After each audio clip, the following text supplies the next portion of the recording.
switch things up, man. I'm going all out. There's no holding back. The reason I did this is because I wanted to change everything. Absolutely everything. I mean, this is a journey of the mind, not just the body. I want to disrupt every single thing I've ever believed or ever, trusted in. Break it down and get to the core of, this is a mission of self-discovery, and it's necessary that I go all alone. But that's great. Actually, like last night, felt actually kind of magical, man. I was driving through Boulder, Colorado, and that's notoriously a strict town for stealth camping, so you have to be very careful. Everywhere is posted no camping, no overnight parking. And I found the most perfect spot ever. It was a thrift store, and out in front of that they had two of their thrift store box trucks parked there. So I just parked as a third truck right in line with them and never got bothered at all. Nobody ever really even came near, and it was awesome. It was actually like a magical night, man. I mean, it felt great.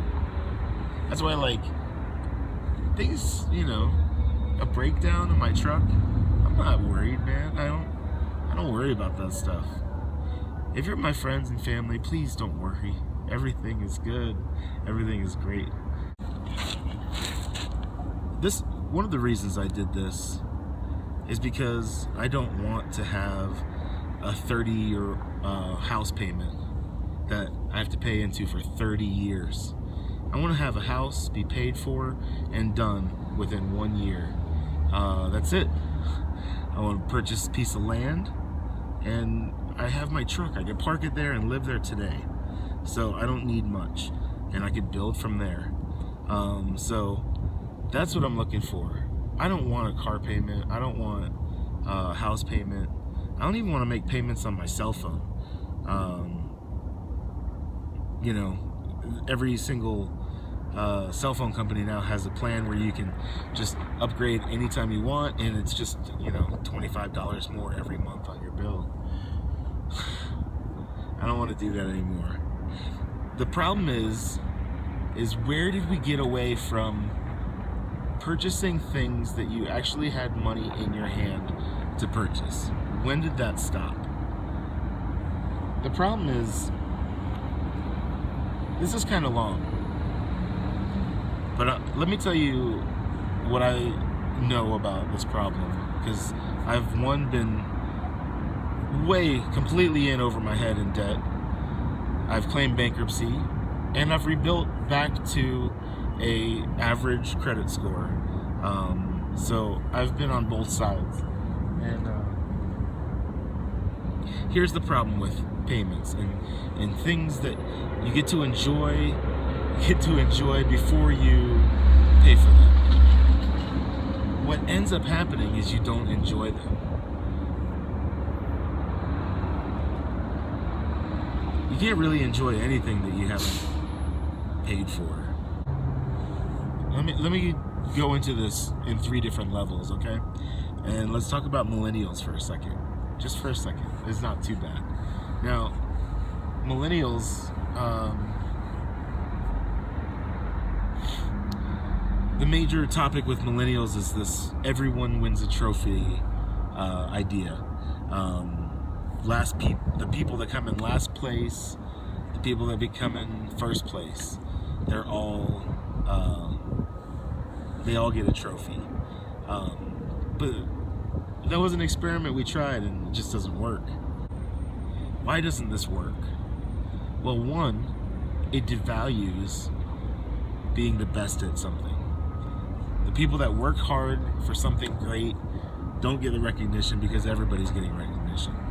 But what does this do to the last place people? You give them a trophy and they're supposed to feel good, but they don't feel good. What they feel actually is embarrassment, because they know they didn't earn it. They didn't earn that trophy, so they feel embarrassed, and it makes them feel worse. It makes them feel bad that they couldn't earn it. and then it makes the first place feel worse, and it's just a bad experiment, and it doesn't work, and you end up doing more damage than good when you introduce that sort of policy or mind thought when you're dealing with people. Well, okay, here's number 2. I've been an employer for many years now. I've been a corporate manager for several years. I worked for a big corporation for 10 years, and they're in the Southeast, and they're a grocery store chain.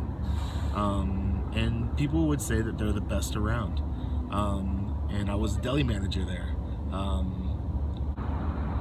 Anyways,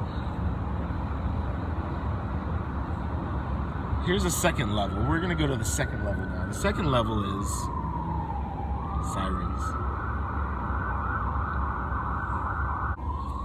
Okay, so here's the second dimension of what I'm talking about.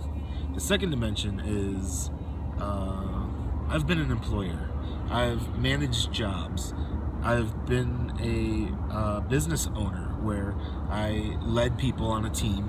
Very small team, usually 1 or 2 people, but I've done and organized major jobs where I was in a tree demolition company, tree removal, mostly stump grinding. So anytime I hired somebody, it would be a 1 to 2 day job, maybe 3, and I'd pay them around $100 a day. In this scenario, say I have a 2-day job and I need a guy for 2 days, and I hire him, and we do the first day's worth of work, and he tells me how he needs money, So as a nice gesture, at the end of the first day, I pay him for day 1 that he's already worked and day 2 that he hasn't yet worked. So now, let's say the next day actually it rains all day long, or there was a problem and the customer couldn't make it the next day to finish up the job, and now I've already paid the guy $200 for 2 days, and now he's got to come back and he's got to work 1 more day, and on that last day I'm not going to hand him anything. He's already gotten the money. What happens is the person feels that they're getting ripped off. They feel like they're working for free now. They feel like it's unfair, and they actually will. This goes on and on and on. Resentment starts to set in, and they will resent you for it. When you've actually been the one that was doing more and you're giving them money in advance. The problem is they haven't earned it. They have that money, they didn't earn it, they used it for whatever it was that they needed that money for. So now when they have to work that last day, they feel like they're not earning anything, okay? So here's the final level of it all, okay? This is how credit works. If you have a car, you go out, you don't have any money to buy a car, but you go out and you get a car and you're driving it, you actually haven't earned that car at all.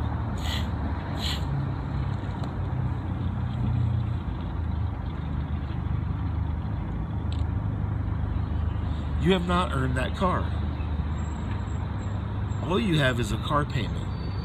So you get to enjoy this car that you have, that you didn't earn, you didn't have to do anything to get, but now when your bill comes in the mail, you resent it. You don't appreciate your car, you resent the bill that you now have to pay. And paying that bill is agonizing. The same thing goes for a 30-year mortgage.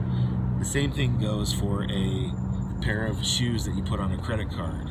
You get to enjoy the item before you've paid for the item. And this is dramatically wrong. And that's what's wrong with all of this culture. One of the main things that stood out to me in my driving, I don't know how many miles I've driven. Let's see. Give me directions to Orlando, Florida. In the last month, I've driven about 2,000 miles. And in those 2,000 miles, you know what stood out to me the most is how much assets that are just piles of debt everywhere. I mean, cars, way newer than the cars that I drive, but lots of them. I'm talking about like so many cars that it's mind-blowing, like how all that money was processed. I don't want to make a payment to anybody. You know, the corporation that I worked for, they had their issues, certain things about it, but one thing they did right is they didn't carry any debt. Everything that they had was an asset that it paid for with cash. And when you do that, you appreciate it. That's what I'm doing here. I'm opening my own company, and I'm going to do what I want to do. The thing that really calls to me is building stuff. I want to build a house. I want to build, a truck. I want to build lots of different things. I want to build a workshop and a studio. So I'm opening my own company, and that's what I'm doing. I just wanted to travel the country. I've never done it before, so that's what I'm doing now.